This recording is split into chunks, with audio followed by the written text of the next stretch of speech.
This is KGW News at noon. As Chief of Police, Portland Police Bureau. Congratulations.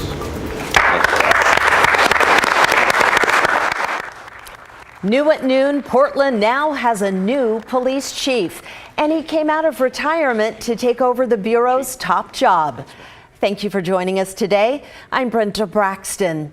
The new chief was sworn in this morning, and Devin Haskins was at that ceremony. He's now live in the newsroom. So Devin, Bob Day becomes the Bureau's 51st police chief. Yeah, he does, and he takes over the job after now former Chief Chuck Lavelle announced he was stepping down last month after 3 years. Lavelle took a new role leading the Bureau's community engagement efforts. All right, ready? Well, am I ready? That's a good question, Chuck. After 4 years of retirement, Bob Day officially takes over Oregon's largest city police force. Day retired in 2019 as deputy chief, serving with the Bureau in a variety of roles for 29 years.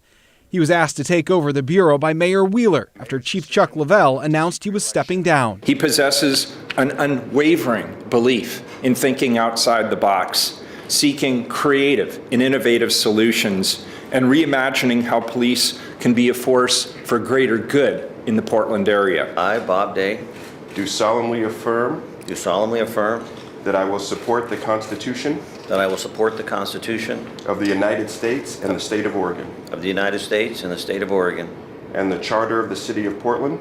Day said since he retired, he knows the Bureau is different. It's not the same place. It's not the same place. So I have a lot of learning and catching up to do. And I will faithfully, Honestly and ethically Normally sworn in by the city auditor, Lavelle himself administered the oath of office to a successor. as Chief of Police, Portland Police Bureau. Congratulations. When asked what his first priority will be, Day said it's to listen. He did specify, though, what changes he will make.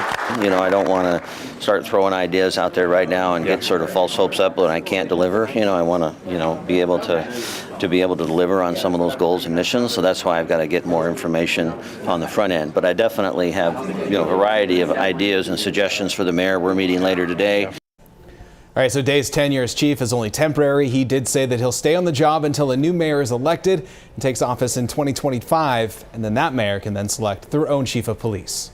Brenda? Devin, thank you. Schools in Estacada will reopen tomorrow after Clackamas County deputies arrested a high school student accused of making a threat. News of the arrest came in early this morning. The suspect attends Estacada High School, which was the target of the threat. The post was widely shared on social media yesterday. The student is facing a first-degree disorderly conduct charge. Now, we don't know the exact nature of the threat, but administrators canceled classes district-wide today out of an abundance of caution. Investigators say they're working closely with the Estacada School District. Anyone with information about what happened should call or email the Clackamas County Sheriff's Office. Okay, let's head back to the Weather Center. Rod, it was rainy and windy this morning, but you're tracking calmer conditions this afternoon. I am, but we're already seeing signs that the forecast is going to quiet down in the coming hours. But for right now, it's been a rainy day. We still have south winds breezy to about 25 miles per hour. The low that has been the wind and rain machine, if you will, is slowly pushing inland. And once it gets a little bit more inland, we will see the drying start to take place. Here's the radar right now. Heavy rain pockets mainly near but east of Salem and up into the Cascades. Scattered showers back off of the coast through Astoria and Tillamook. And there's Longview getting some scattered shower activity right now. Now this is Futurecast at 4 p.m. So notice at 4 p.m. most of the rain is expected to be east of I-5 and the drying will take place. So we'll get more into this drying pattern as we go through the coming couple of hours. I do want to show you the Astoria. Gosh darn it. I looked at this literally 2 minutes ago and the Astoria column camera, there's the Astoria Meckler Bridge, was showing some nice breaks in the cloud cover, signs that there is drier weather to come, but for right now we're overcast and we haven't seen the last of our showers yet. 60 is the current number. The high 63. I do believe, Brenda, for the drive home, it's going to be mainly dry around 5 o'clock with temperatures about 60 degrees at that time. Back to you. All right, things change quickly. Thanks, Rod. Other headlines we're tracking for you this noon. The search is on for this man. The FBI considers him armed and dangerous. He was last seen yesterday at a Love's truck stop in Ontario, right along the Oregon-Idaho border. Surveillance photos show him wearing a white striped bowling shirt and a lanyard. Authorities haven't said why they're looking for him, but he says he's reportedly driving a silver Chevy with Mexico tags. A Salem Kaiser choir teacher is on administrative leave after a third former student came forward accusing him of misconduct. Joshua Rist worked at McNary High School before transferring to Kalapuya Elementary. Less than 2 weeks ago, two former McNary students sued Rist and the district, alleging sexual abuse and negligence. Yesterday, the superintendent there addressed the situation, saying that a legal loophole allowed Rist to continue teaching. The superintendent says she can't fire him, but added she's going to do everything in her power not to let him work with students again. And the union representing pharmacy workers at Kaiser Permanente is back at the bargaining table today. They're currently on a 21-day strike that began October 1st. They're asking for more pay, better benefits, and more staff.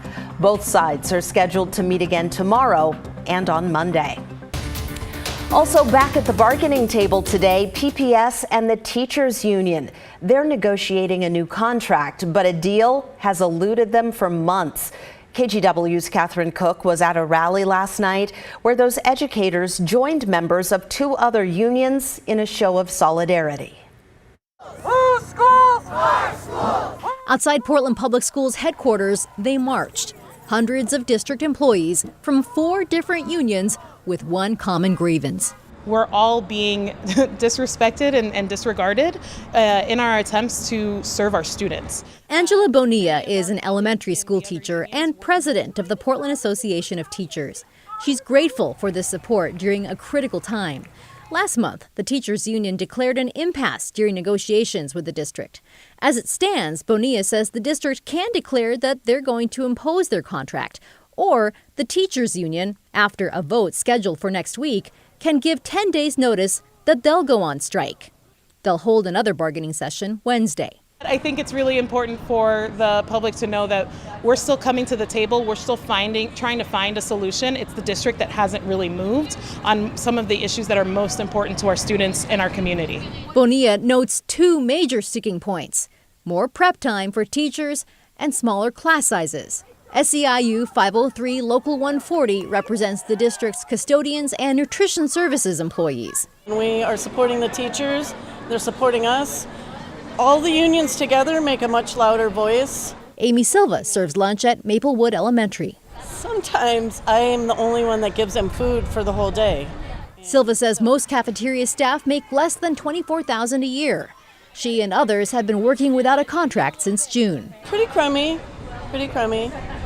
Yeah, I have 2 jobs to try and make ends meet, so it would be nice to have one job. What do we want? Safe workplaces! We don't get it? Shut it down! There's also the union representing library assistants and paraeducators. They're also bargaining with the district. If they don't reach a deal, they could strike later this month. For Bonilla, each union, each employee matters. She hopes this unified message resonates with district officials. We deserve better because we serve our students. We're here doing it because we care about our students, but care doesn't pay rent. Catherine Cook, KGW News. PPS released a statement about its priorities during this newest round of negotiations. The district wants to provide more support and learning opportunities for teachers and close the achievement gap among students. Oregon's Measure 114 could be facing more trouble. That is the voter-approved gun law requiring background checks, a permit to purchase, and limits on magazine size. A Harney County judge has 44 days to decide if the law violates Oregon's Constitution.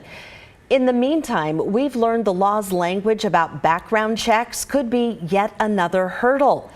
To connect those dots, here's the FBI special agent in charge at the Portland field office.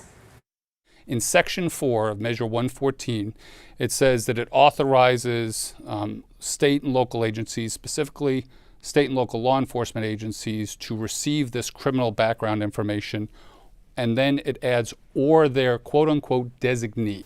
And that's the problem.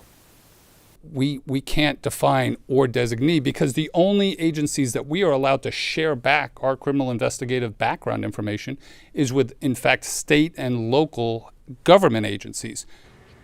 There's a whole lot more to this. KGW's Pat Doris did a deep dive on the story.